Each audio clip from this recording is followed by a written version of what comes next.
Hey, Allison Palin here with AV Writing Services, and today I want to talk to you about the top SEO trends for 2022. So I'm going to go over everything you need to know. It's that time of year where we're starting to wrap up the year and look at all the major updates that Google made to its algorithm over the past year and what that means for 2022. So if you're starting to look at your strategy for next year, which I hope you are, because it is that time of the year and we all need to take some time to stop and plan out our strategy in order to move forward.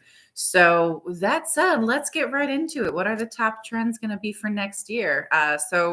Number one, artificial intelligence. Google announced a few months ago, I think it was, that they're using more and more AI in their algorithm, and it's not so much one algorithm that they use as a whole bunch of tiny algorithms all working together. Each little algorithm focuses on a different aspect of SEO, and they all work together to combine their results and give you the ultimate result that they come up with as far as what they think is the best content that answers the question you're looking for. So that's a big one. Is I think we're going to see more and more artificial intelligence, and that also means that search results are more and more personalized because those little bits of algorithm that artificial intelligence is looking at what you are searching. And so when you search something else, you might get a different result from a different person who is searching that same thing but has a different search history. So that's something to keep in mind as far as you really need to understand your target audience. You need to understand the other things that they're searching, the other things that are going on in their life in order to understand what Google is going to determine is a good match for them when they're putting in a search term related to your business. Along with that is user experience, right? So the user, you got to have a good user experience, which ultimately means that it loads quickly in under, I think, 2 or 3 seconds. It should be loading any longer than that, and people are going to click away because we are living in a world of instant gratification, right? We want it right now, and if you can't give it to us right now, we will find someone who can, because there is always someone else who can, right? So make sure that it's loading quickly. If it's not, there are a few different issues that could be causing that issue. It could be the kinds of content. If you have a lot of images and or video on your page, that could definitely be causing it to slow down. It could be a problem with your server. It could be a problem with your web design. So you might have to play around to see what's really causing that problem before you can fix it. But you really need a good user experience. And another big one is those ads. When you have an ad that loads, right, and it's loading and suddenly it pops up and it expands that space. So if there's content where the ad pops up and then the ad pops up and the content moves, when people are trying to engage with that content, it's really frustrating, especially if they try to click on something in your content and end up accidentally clicking on the ad. Number one, that takes them away from your page. And number two, it's super frustrating and a really bad user experience. So try to make it so that space is reserved, so to speak. So it's blocked off for the ad while the ad is still loading. So you don't have that pop-up problem, because that's really annoying and a bad user experience. Next up is accessibility. So I hope you are taking this into account with everyone who is visiting your website, making sure everyone can enjoy your website.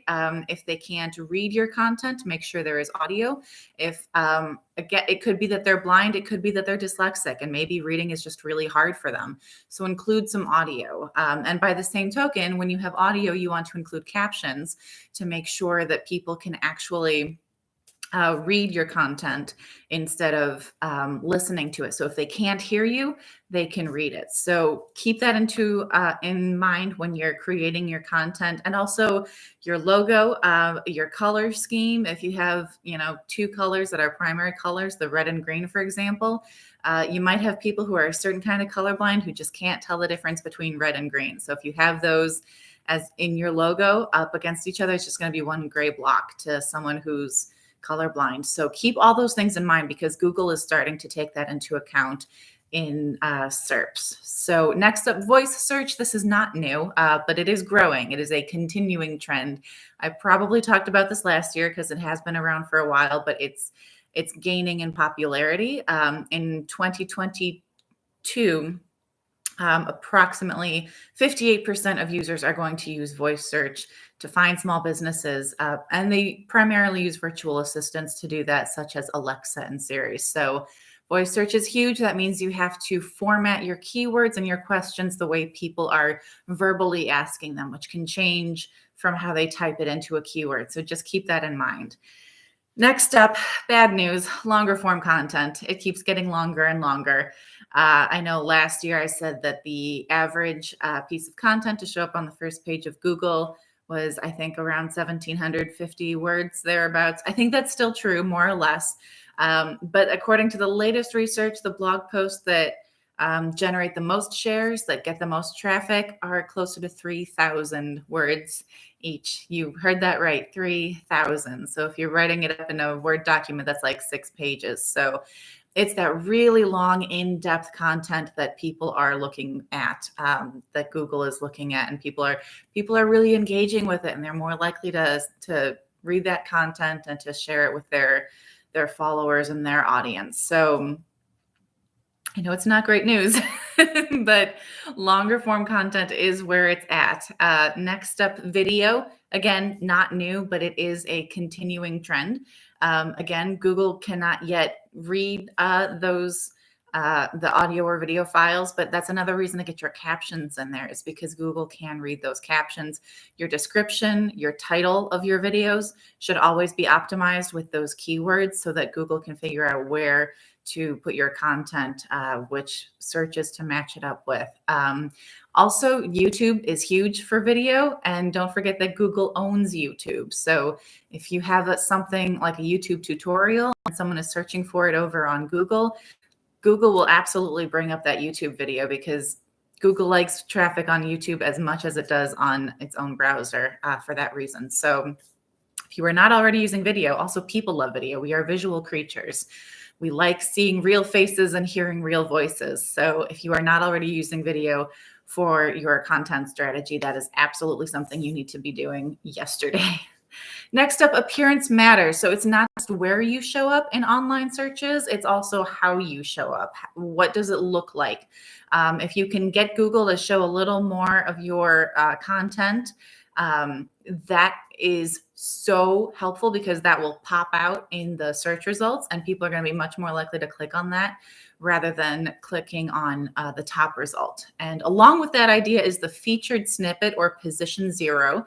This is when Google puts you at the very top, and it will probably be above wherever you show. If you're ranking organically on the first page of Google, it might be at the top, it might be a little bit lower down. But if you can get that featured snippet, Google puts you up at the top and showcases a little bit of your content beneath the link to your website. So it could be a bullet list or a numbered list. It could be a graph of some sort or an image that's really eye-catching. People are so much more likely to click on those. So if you can get Google's attention and convince it that, this is the really informative, authoritative piece of content on that particular topic, and get that featured snippet, that is awesome for getting traffic to your website. Next up, link building the right way. I've talked about this before, the fact that there is a right way and a wrong way to do link building. Do not buy your links.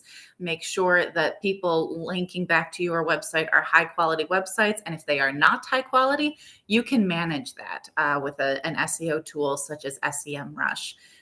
There are a bunch of tools out there. SEMrush is just the first one that came to my mind, but you can do some research and see how you want to handle that. You can absolutely make sure that you are getting quality backlinks, ask for quality backlinks, use check my links when you publish a new blog post, get some high quality websites to feature your content and to link back to your content by letting them know, hey, you have this broken link. Just thought you should know I have a blog post on that very topic over here. You might want to include that link instead. Great way to organically build links, which is great for your SEO. Next up, Google's shopping graph. So primarily e-commerce sites were relying on Shopify and Amazon and those kinds of sites for shopping, because Google was not great at it. Then the pandemic happened and everyone was shopping online, and Google got much better about their shopping graph and really optimized it so that now you can search something on Google, discover a brand you didn't even know existed, and buy with a click straight from that page on Google. So this means that you really need to optimize your e-commerce site for Google, not just for Amazon or Shopify or whatever other site you're using. So always keep that in mind. And finally, last but never least, is keyword relevance. Google is getting better and better at figuring out how language works and how people use language. And this, goes in line with the voice search, right? Because people use language in a different way when they're asking something verbally versus when they're typing it into a search bar. So they're much more likely to use your or to, which could have different meanings or different spellings. Google is getting much better at figuring out the context, how it what those words mean based on context, which just really means that you have to make sure that your keyword is relevant and the content that you're creating is relevant to the keyword that you're targeting, because Google is getting better and better at just matching what people are looking for with the content that answers their questions. So that is it. Those are all the top 11 SEO trends coming up in 2022. If you have any questions, you can reach out to me directly at info@avwritingservices.com.